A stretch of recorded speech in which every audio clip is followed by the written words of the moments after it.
Sundiata Keita, le lion du Mandingue. Une prophétie annoncée. Il y a plusieurs siècles, en Afrique de l'Ouest, un devin prédit qu'un enfant naîtrait avec un destin exceptionnel.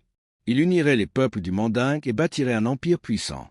Cette prophétie annonçait la naissance de Sundiata Keita. Mais personne ne se doutait que ce futur roi viendrait au monde dans la douleur et connaîtrait une enfance marquée par le rejet. Chapitre 1. L'enfance du lion handicapé.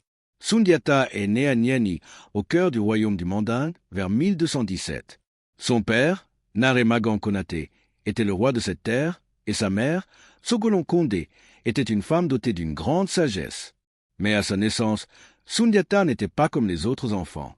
Il était paralysé des jambes et incapable de marcher.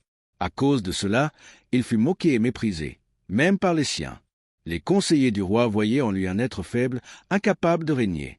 Mais Sogolon, sa mère, croyait en lui. Elle lui disait « Un lion ne rampe pas toujours, un jour il rugira ». Les années passèrent, et malgré son handicap, Sundiata grandit avec une volonté de faire. Un jour, après des années de moquerie, il se leva enfin, s'aidant d'un bâton de fer, et fit ses premiers pas. Ce fut un miracle. Dès lors, il s'entraîna sans relâche, devenant un redoutable guerrier et un leader naturel. Chapitre 2. L'exil et l'opération du roi sorcier. Après la mort de son père, son demi-frère, Dankarantouman, prit le pouvoir sous l'influence de la terrible reine-mère Sassuma Boroté, qui haïssait Sogolon et son fils. Mais un danger plus grand menaçait le Mandingue. Soumoro Kanté, le roi sorcier de Soso, un tyran impitoyable au pouvoir mystique. Il envahit le royaume et força Dankaran à fuir. Craignant pour leur vie, Sundiata et sa mère s'exilèrent vers d'autres royaumes.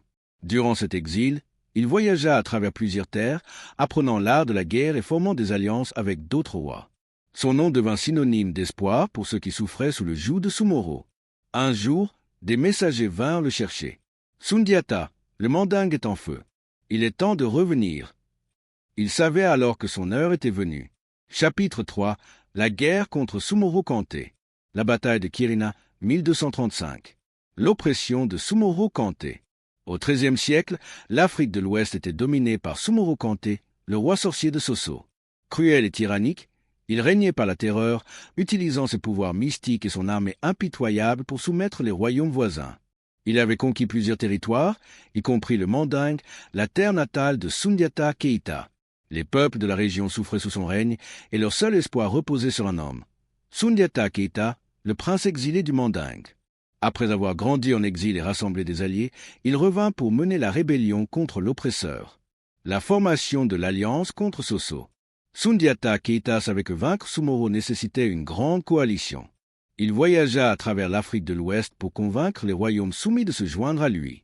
Il forma une alliance avec plusieurs rois et chefs de guerre, dont Fakoli Doumbia, le neveu de Soumoro, qui se retourna contre lui après que le roi sorcier eut enlevé sa femme. Sieba Traoré, chef d'un puissant royaume. Kamagan Kamara, un autre roi influe. Cette coalition des royaumes du Mandingue forma une armée immense, prête à affronter les forces du tyran. Les batailles préliminaires et la puissance de Soumoro.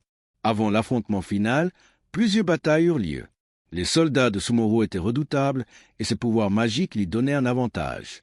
On disait qu'il possédait une tour mystérieuse remplie de crânes de ses ennemis, qui lui conférait une force surnaturelle. Sundiata et ses hommes essuyèrent plusieurs défaites, car Soumoro semblait invincible. Les flèches, les épées et les lances ne semblaient pas l'atteindre. Son armée, bien organisée et équipée, écrasait facilement ses adversaires. Mais un allié inattendu allait tout changer. La clé de la victoire, la faiblesse de Soumoro.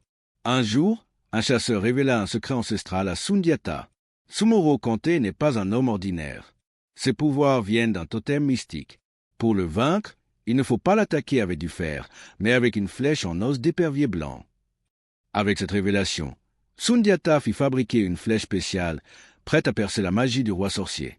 La bataille décisive de Kirina, 1235. Le grand affrontement eut lieu dans la plaine de Kirina en 1235. Les tambours de guerre résonnèrent et les armées s'affrontèrent dans un combat titanesque. L'armée de Sundiata était mieux préparée et son leadership inspirait confiance. Il utilisa des tactiques stratégiques, encerclant les troupes de Soumoro et les forçant à se battre sur plusieurs fronts. Au cœur du combat, Sundiata dégaina la flèche sacrée et la tira en direction de Soumoro. Dès que la flèche toucha son corps, le roi sorcier perdit tout ses pouvoirs. Paniqué, Sumoro comprit qu'il était vaincu et prit la fuite. Sundiata et ses hommes le pourchassèrent jusqu'à une grotte mystérieuse dans les montagnes, où il disparut à jamais. La victoire est la fondation de l'Empire du Mali. Avec la chute de Sumoro, les armées de Soso furent complètement anéanties. Sundiata Keita devint le souverain incontesté du Mandingue et fut acclamé comme le Mansa, roi des rois. Il unifia les peuples sous un même empire, l'Empire du Mali, qui devint l'un des plus grands et prospères d'Afrique de l'Ouest. Il établit des lois justes, développa le commerce et fit de Niani, sa ville natale, la capitale du nouvel empire. Son règne posa les bases d'un empire qui dura plusieurs siècles et influença toute l'Afrique de l'Ouest. Épilogue, l'héritage de Sundiata. Aujourd'hui encore, l'histoire de Sundiata Keita est transmise de génération en génération par les griots. Il est le symbole du courage, de la résilience et de l'unité. Son empire donna naissance à de grandes figures comme Mansa Moussa, l'homme le plus riche de son époque. Et ainsi, dans le vent des savanes, dans les chants des anciens, résonne encore l'écho du lion du Mandingue, celui qui transforma une prophétie en réalité.